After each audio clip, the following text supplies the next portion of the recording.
The nurse's hand brushed mine as I turned to follow the doctor out of the room. Soft, quick, deliberate. She didn't look at me, just slipped the folded paper into my palm like it was nothing. I didn't open it until I reached the hallway. Shaky handwriting, torn edge, a smear of something red along the crease. It ended there, abrupt, like whoever wrote it didn't have time to finish the month. My pulse didn't spike. I'd learned how to keep it steady. Years of being the calm one, the patient one, the husband who smiled and let the storm pass. But now the storm was whispering, and it came from a place I thought was safe, from the room where my 6-year-old lay wrapped in wires and quiet machines. I turned to look back through the observation glass. He was asleep, but she, my wife, wasn't. She stood by his bedside, hand on his chest, face tilted down in practiced grief.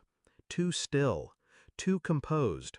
I suddenly remembered she never liked November. 2 days before the accident, she had asked if we had updated our wills. I didn't think much of it then. She'd always been practical, cold in ways that passed for intelligence. But when the car skidded through that intersection, brakes cut, they said, and only he was inside, something splintered in me. She said she had forgotten her purse and went back into the house, left him buckled in, left him to die.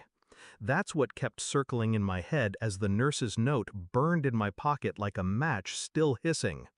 I hadn't slept in 72 hours. I didn't cry. I couldn't. Instead, I watched her, the way she smiled too easily at the doctors, the way she flinched when I came into the room unexpectedly, and the way she never once looked at our son when she thought no one was watching. I started with her phone. Not her current one, she'd already reset it, but the old backup she didn't know synced to the cloud. Hundreds of messages. One name kept appearing, Dr. Novak. Not our son's pediatrician, not a surgeon, but a neurologist she'd met at some conference 6 months ago. The tone wasn't flirtatious, it was clinical, strategic. You said he wouldn't remember much. Do we proceed after the incident? Insurance won't question it? My skin went cold. It wasn't an affair. It was something else. Worse. They were planning something, and it involved my son's memory. That same night, I visited Novak's office. Empty, lights off, nameplate removed, vanished. At home, I searched her things, every drawer, every file, every innocuous envelope. Then I found it, in a folder marked Trust Documents, a consent form, signed with my name. Forgery, for a neurological trial using memory suppression on minors. Trial date, November 12th. Location, private wing. Our son had never been in a car accident. I didn't say anything right away. I waited, watched her feed him soup in small spoonfuls while he stared off at the wall, glassy-eyed. "Does it taste okay, sweetheart?" she asked. He didn't respond, didn't blink. She smiled anyway. Later, when she stepped out for a call, I sat beside him, held his tiny hand, whispered, "Do you remember what happened before you got here?" Nothing. He looked through me, not past me, through me. I left the printed trial documents on the hospital bed, one paper-clipped to the top, my forged signature highlighted in red. She returned, saw the file. Her face didn't crack, not immediately, but her hands trembled.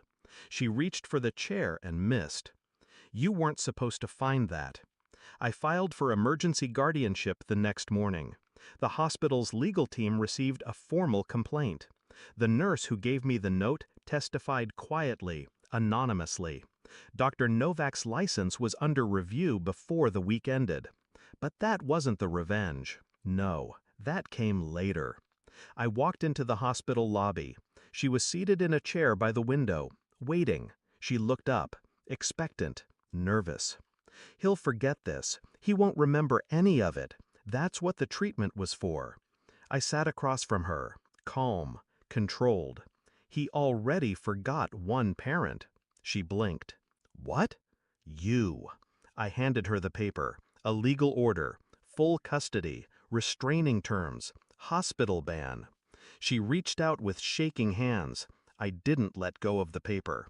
"Run," I whispered, finally understanding the note. Then I let go. I moved us out of the city, somewhere with trees and quiet and no sterile white walls. My son laughs now, sometimes. The sound is unfamiliar, like hearing music for the first time in years. There are gaps in him, shadows where memories should be, but he's healing. And I'm no longer angry. Just emptied, refined. Some nights I still hear her voice in my head. He won't remember. She was right. But I will. And that's what makes me dangerous.